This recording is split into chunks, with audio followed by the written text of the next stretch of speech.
तो दोस्तों आज की वीडियो हमारी बहुपद चैप्टर पर आधारित है, जिसमें हम इसका बेसिक जानेंगे।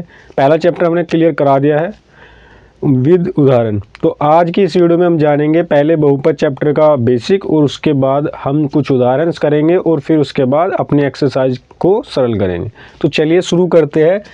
इसकी बेसिक स्ट्रक्चर को थोड़ा समझते हैं और फिर उसके बाद अपनी एक्सरसाइज और उदाहरण को करेंगे, ठीक है। तो चैप्टर नंबर 2 है और इसे हम बहुपद बोलते हैं, इंग्लिश में पॉलिनोमियल बोलते हैं। तो सबसे पहले हम इसमें जानेंगे चर क्या होते हैं, जिसको इंग्लिश में बोला जाता है वेरिएबल। क्या बोला जाता है? वेरिएबल।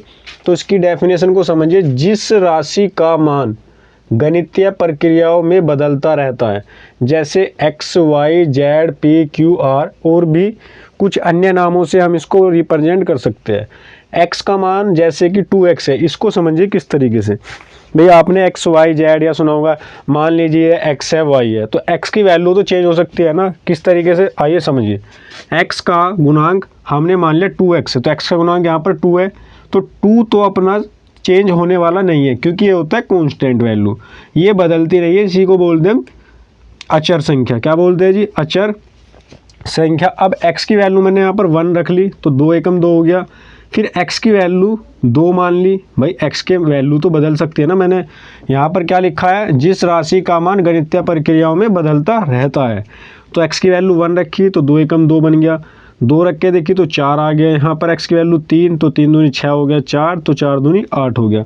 मतलब साफ है, जो चर होते हैं उनकी वैल्यू कांस्टेंट नहीं होती है, मतलब स्थिर नहीं होती है, वे बदलती रहती है। अब आते हैं अचर पर। तो अचर बोला जाता है किनको? इंग्लिश में कांस्टेंट बोलते हैं, जिसका मान नियत रहता है, स्थिति के साथ नहीं बदलता है, उनको हम अचर बोलते हैं। क्या बोलते हैं जी? अचर बोलते हैं। जैसे 2, 3, 5, 4, 1, 6, 7, 8 जो भी आपकी संख्याएं हैं नंबर में, वे आपकी कांस्टेंट होती है और उनकी वैल्यू नहीं बदलती। अगर 2 है तो 2 ही रहेगा। यदि मैं बात करूँ चर की, तो वो आपको मैंने समझा दिया है, जैसे कि x, y, z, x की वैल्यू चेंज होती रहती है, कांस्टेंट नहीं होती। x का मान जैसे 1, 2, 3, 4, ठीक है। यहाँ तक क्लियर है? तो आगे कंटिन्यू करते हैं, इसको नोट कीजिए आप फिलहाल इतना। हम जानेंगे बीजीय व्यंजक। बीजीय व्यंजक क्या होता है? अलजेब्रिक एक्सप्रेशन इंग्लिश में बोलते हैं। बीजीय व्यंजक वे व्यंजक होते हैं जो गणितीय संक्रियाओं के साथ चर और स्थिरांक से बने होते हैं। मतलब चर और अचर की मल्टीप्लाई कर या फिर जोड़ घटाकर जो भी बनता है वो अपना बीजीय व्यंजक होता है, अलजेब्रिक एक्सप्रेशन। तो चलिए यहाँ पर कुछ उदाहरण दिए गए हैं। 5x + 3 8y - 2x + 3 5t² + 3t + 1।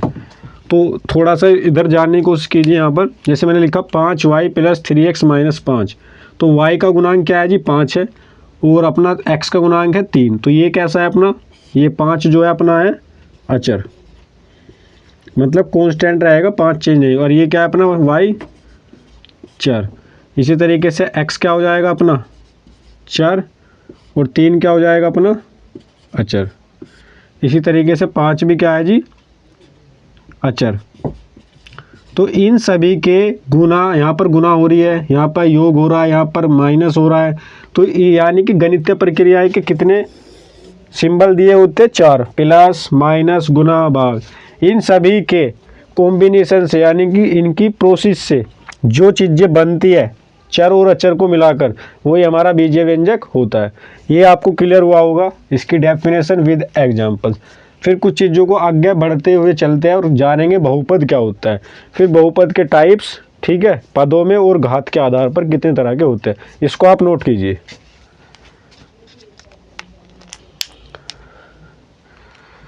तो दोस्तों हमने चर और अचर को अच्छे से पढ़ लिया है। अब हम पढ़ेंगे बहुपद क्या होता है।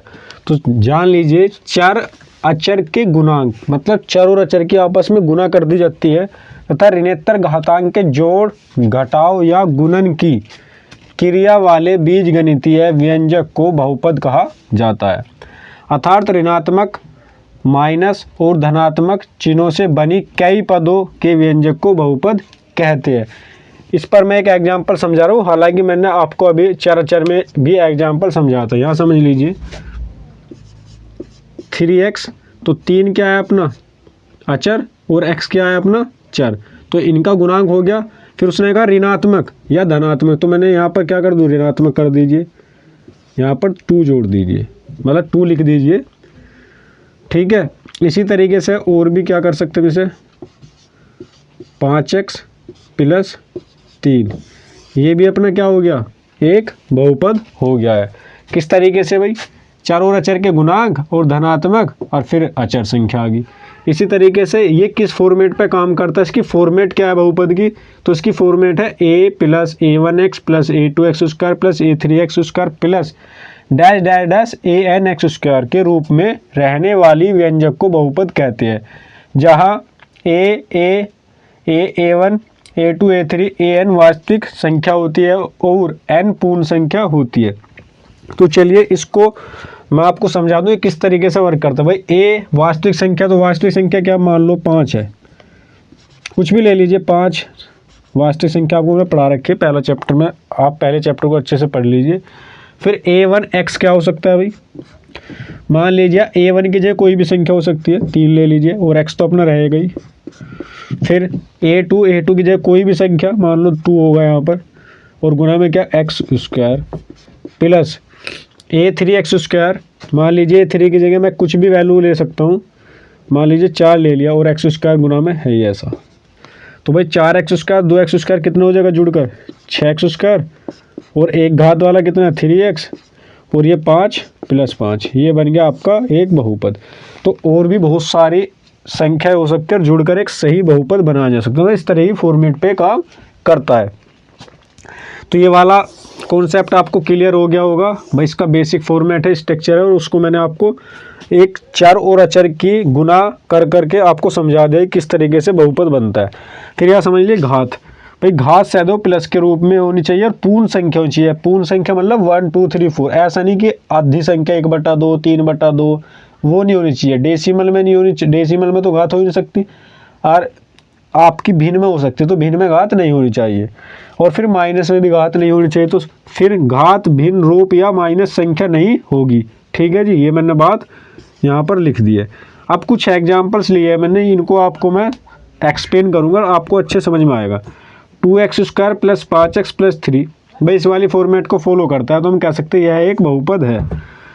-5y की घात 3 + 4x - 3, मैंने कहा प्लस माइनस आ सकता है, प्लस और माइनस आ सकता है। यहाँ पर देख लीजिए, -5y की घात 3 + 4x - 3, आप कहोगे कि घात माइनस में नहीं होनी चाहिए, घात भिन्न रूप या माइनस संख्या नहीं होगी, तो आप कभी इसे सोच चलोगे ये बहुपद नहीं है। देखो -5 है अकेला यहाँ पर, मतलब y की घात 3, घात माइनस नहीं चाहिए, अगर ये माइनस यहाँ लगा दिया जाए तो ये बहुपद नहीं होता। लेकिन माइनस का चिन्ह जो है घात पर नहीं है, संख्या पर है, तो ये अपना चलेगा। ऐसे नहीं कि यहाँ पर तो चलेगा, लेकिन अगर घात माइनस हो जाएगी तो ये फिर बहुपद नहीं है। ठीक है, इसी तरीके से 4x और -3 यहाँ आ सकता है, ये भी एक बहुपद है।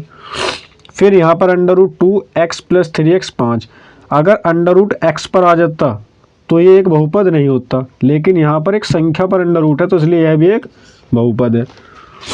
फिर आता है जी 4/x² + 5, तो कैसा आ गया अपना, भिन्न के रूप में आ गया। संख्या कैसी आ गई, भिन्न रूप नहीं होना चाहिए भाई, क्योंकि x² ऊपर जाएगा तो किस तरीके से हो जाएगा, माइनस के हो जाएगा, -2 बन जाएगा, तो जो कि एक बहुपद नहीं है, तो यह एक बहुपद नहीं है। फिर 3x की घात -2, तो मैंने पहले यहाँ पर लिख दी ये वाली बात, भिन्न रूप नहीं होना चाहिए और माइनस की संख्या नहीं होगी, क्या नहीं होगी, घात, तो इसलिए यह एक बहुपद नहीं है। तो ये अपने 2 एग्जाम्पल्स बहुपद नहीं थे, ये वाले बहुपद थे। और जैसे जैसे हम आगे बढ़ते चलेंगे, एक्सरसाइज करेंगे, कुछ एग्जाम्पल्स करेंगे, तो आपको बहुत अच्छे से क्लियर हो जाएगा क्या बहुपद है, क्या बहुपद नहीं है। अब हम अगले स्टेप में जानेंगे बहुपद के प्रकार। ठीक है, अब आप फिलहाल इसको नोट कीजिए, फिर हम पढ़ते हैं बहुपद के प्रकार। तो चलिए भाई, अब हम जानेंगे बहुपद के प्रकार। तो बहुपद के प्रकार चर के आधार पर, घात के आधार पर और पद के आधार पर। तो आप बहुपद के प्रकार किस किस बेस पर बता सकते हैं, 3 प्रकार के, चर, घात और पद। तो पहले चर के बारे में जान लेते हैं भैया। एक चर वाले बहुपद कैसे होते हैं, जैसे कि x + 4, तो अपना चर तो केवल एक ही है ना, तो इसलिए से हम कहेंगे एक चर वाला बहुपद।